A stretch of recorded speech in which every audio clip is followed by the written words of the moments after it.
사무엘상 19장 8절에서 17절까지 말씀 한 절씩 교독합니다. 전쟁이 다시 있으므로 다윗이 나가서 블레셋 사람들과 싸워 그들을 크게 쳐 죽이매 그들이 그 앞에서 도망하니라.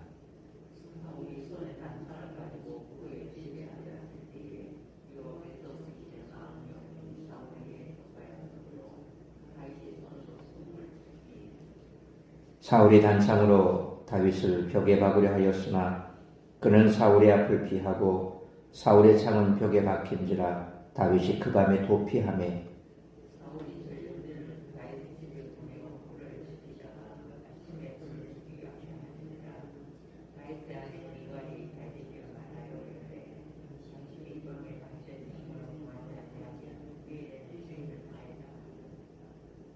미갈이 다윗을 창에서 달아내리며 그가 피하여 도망하니라.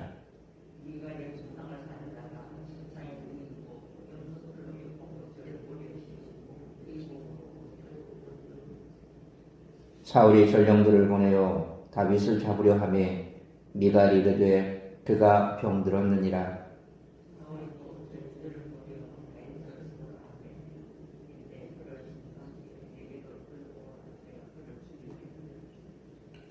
전령들이 들어가 본즉 침상에는 우상이 있고 염소털로 엮은 것이 그 머리에 있더라.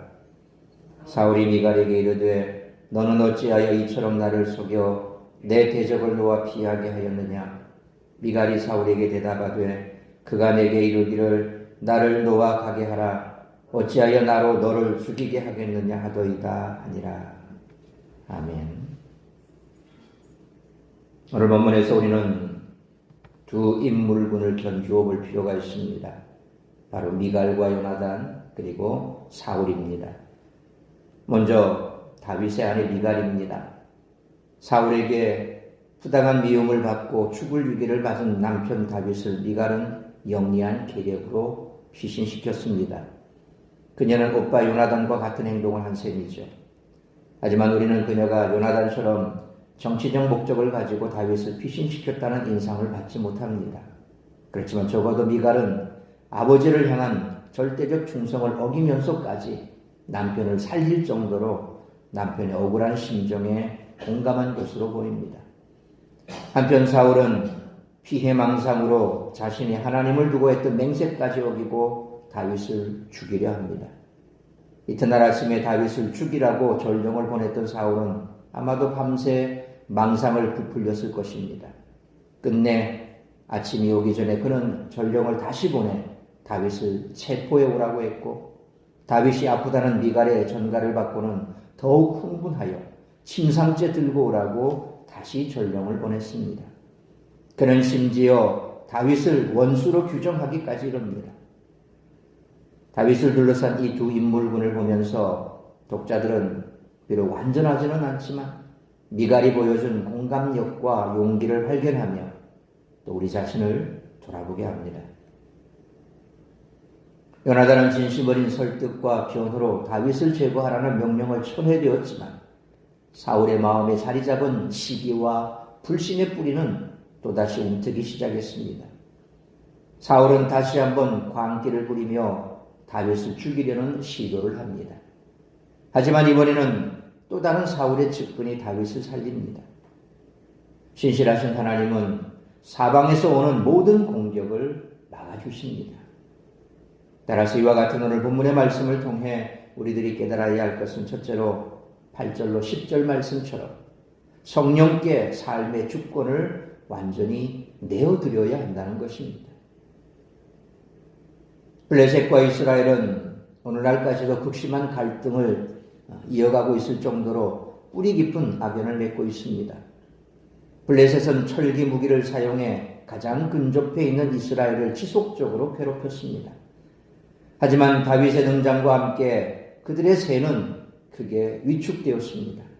8절 말씀처럼 다윗은 블레셋과의 전투에서 번번이 승리를 거두었습니다.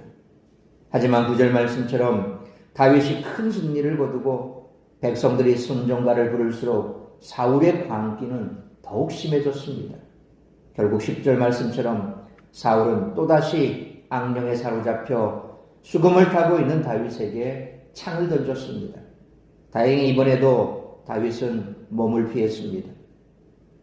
우리가 성령으로 충만하여 성령께서 다스리시도록 주인의 자리를 내어드리지 않으면 악령들은 그 자리를 호시탐탐 노립니다. 물론 예수 그리스도를 주로 믿는 성도들 안에는 이미 성령께서 내주하고 계시지만 성령님께 주권을 완전히 내어드리지 않는 경우에는 사탄이 그 틈을 타고 미혹하려고 드는 것입니다. 그러므로 성령께 삶의 주권을 완전히 내어드리는 것이 죄에 미혹되지 않는 가장 확실한 방법이므로 날마다 성령 충만을 강구하며 성령의 인도함을 받는 삶을 살아가는 우리 모두가 되시기를 축원합니다. 두 번째로 11절로 12절 말씀처럼 하나님은 악인의 계획을 부끄럽게 만드시며 놀라운 반전을 이루시는 분이시라는 것입니다. 사울은 자신의 딸 미갈을 다윗에게 아내로 주면서 다윗을 블레셋 군대의 진영 한복판에 밀어넣어 죽이려던 계획을 가지고 있었습니다. 하지만 다윗은 그 악한 계략들을 월등히 뛰어넘어 승리했습니다. 뿐만 아니라 미갈을 아내로 맞았습니다. 그러나 사울은 다윗을 죽이려는 의지를 꺾지 않고 이번에도 11절 말씀처럼 전령들을 다윗의 집에 보내 살해를 지시합니다. 미갈은 이 상황을 다윗에게 알립니다. 그리고 이번에는 12절 말씀처럼 미갈의 도움을 받아 창밖으로 몸을 피신했습니다. 다윗을 죽이는 수단으로 이용당한 미갈이 오히려 다윗의 생명을 살리는 역할을 한 것입니다. 다윗을 살해하라는 명령을 받은 요나단이 오히려 곧장 다윗에게 그 사실을 알려 피신시킨 일과 유사합니다. 이처럼 사울의 위협이 계속되는 상황에서 다윗을 구출한 사람들은 다름 아닌 사울의 자녀들이었습니다. 그러므로 하나님은 우리가 상상하지 못할 놀라운 일들을 이루시며 때에 따라 돕는 손길을 보내주심으로 악인의 계획을 부끄럽게 만드시며 놀라운 반전을 이루시는 역전의 용사이심을 믿고 하나님만 의지하고 살아가는 우리 모두가 되시기를 축원합니다. 세 번째로 13절로 17절 말씀처럼 참된 리더는 가까운 사람들에게 인정받을 수 있어야 한다는 것입니다. 13절 말씀처럼 다윗이 도망하고 난 후에 미갈은 침상에 우상, 아마 드라빔으로 보입니다. 이 우상을 두어 다윗처럼 위장시킵니다. 그리고 사울의 전령들이 찾아왔을 때 14절 말씀처럼 다윗이 병들었다라고 거짓말을 합니다. 그런데 만약 이 전령들이 다윗을 죽이러 왔다면 다윗이 아파서 누워있는 사실을 개의치 않았을 것입니다. 그 자리에서 죽여버렸겠죠. 이 추측은 15절에서 좀 더 명확해집니다. 사울은 세 번째로 전령들을 다윗의 집에 보냈습니다. 아마도 그러는 사이에 미갈이 한 말을 누군가가 사울에게 전했을 것입니다. 사울은 세 번째 전령들에게 다윗이 정말 아픈지 살피라고 명령했습니다. 그리고 아픈 것이 사실이라면 침상째 들고 오라고 그렇게 명령했습니다. 그러면서 내가 그를 죽이리라 그렇게 말을 했는데 원문대로 번역하면 그를 죽이도록 이라는 뜻입니다. 그러니까 그를 죽이도록 침상째 들고 오라 라는 말이었습니다.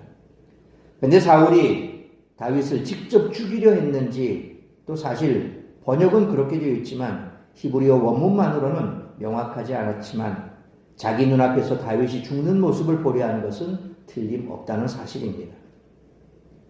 사울이 이렇게 세 차례에 걸쳐 전령들을 보낸 것은 그만큼 그가 밤새 불안에 시달리며 전전긍긍했음을 암시합니다. 마침내 16절 말씀처럼 세 번째 전령들은 다윗의 침상을 확인하고서야 그것이 미갈이 만든 사람 모양이었음을 알게 되었습니다. 17절 말씀처럼 거짓말이 탄로나 사울이 미갈을 나무라자 미갈은 다윗이 자신의 생명을 위협해서 어쩔 수 없이 그랬다고 거짓 자백을 합니다. 이처럼 사울은 자녀들에게 신망을 다 잃어버렸습니다. 사울의 리더십 문제는 비단 나라를 다스리는 데만 국한되지 않았습니다. 그는 자녀들에게도 신뢰를 주지 못하는 그런 아버지였습니다. 그러므로 가까운 사람들에게 존경받지 못하는 사람은 아무리 사회에서 인정을 받고자 해도 그 리더십은 지속되기가 어렵기에 하나님 안에서 바른 신앙과 선한 인격을 갖추고 가까운 사람들에게 인정받을 수 있는 우리 모두가 되시기를 축원합니다. 사랑하는 성도 여러분, 사울은 하나님이 자신을 버리고 다윗을 새로운 왕으로 삼으신 사실을 인정하고 있었습니다. 그럼에도 그는 자신의 힘을 이용해 그 뜻을 막아보고자 안간힘을 썼습니다. 하나님의 뜻을 거스르는 모든 노력은 결국 수포로 돌아가고 그 모든 회방은 하나님의 심판을 받습니다. 성도는 하나님의 뜻을 분별하여 그 뜻에 순종하는 삶을 살아가야 합니다. 그러므로 하나님은 악인의 계획을 부끄럽게 만드시며 놀라운 반전을 이루시는 분이시므로 성령께 삶의 주권을 완전히 내어드려 성령의 인도함을 받는 삶을 살아가야 할 뿐만 아니라 하나님 안에서 바른 신앙과 선한 인격을 갖추고 가까운 사람들에게 인정받을 수 있는 우리 모두가 되시기를 주님의 이름으로 축원합니다. 기도하겠습니다. 거룩하신 아버지 하나님, 은혜와 사랑을 감사합니다. 오늘도 이 새벽을 깨워 말씀으로 예배로 하루를 시작하게 하시니 감사합니다. 오늘 우리에게 주신 말씀처럼 우리가 이 땅을 살아가면서 때로 여러 가지 많은 유혹에 우리의 삶이 무너질 때도 있습니다. 우리가 성령 충만하지 않으면 그 틈바구니를 사탄이 틈타고 들어와 우리의 마음을 헤집어 놓습니다. 마치 사울과 같이 그렇게 순간순간 다윗을 향한 미움의 감정들이 크면 클수록 그 속에는 악령이 헤집고 들어가 그를 온통 사로잡아 버렸습니다. 우리가 성령 충만하지 못한다면, 우리의 삶을 전적으로 성령께 내어드리지 못한다면 우리는 우리의 욕심을 이루기 위해 그렇게 우리의 삶이 망가질 수도 있습니다. 날마다 성령 충만함으로 우리의 삶을 하나님께 내어드리고 성령께서 인도하시는 대로 우리가 그 인도함을 받아 살아간다면 우리는 세상 가운데서도 하나님의 영광을 드러내는 귀한 도구가 될 줄 믿습니다. 날마다 성령 충만함으로 우리의 삶을 하나님께서 인도하고 우리의 삶이 하나님 손에 이끌려 나아간다면 우리의 삶 가운데 여러 가지 많은 어려움이 있고 고난이 있지만 그러나 하나님만을 바라보며 하나님께서 이루실 일들을 기대하며 나아갈 수 있게 될 줄 믿습니다. 오늘 이 한날도 우리의 삶을 주님 손에 올려드립니다. 주께서 우리의 삶 가운데 놓여있는 여러 가지 해결되지 않은 문제들, 또 내 마음속에 자리잡아 나를 힘들게 하는 여러 가지 많은 근심, 걱정, 염려들, 그 모든 것들을 하나님 손에 올려드리며 하나님께서 이루실 일을 기대하며 하나님께서 하나님의 때에 하나님의 방법대로 우리의 삶을 놀랍도록 이끌어 가실 것을 기대하며 기도하며 나아가게 하여 주옵소서.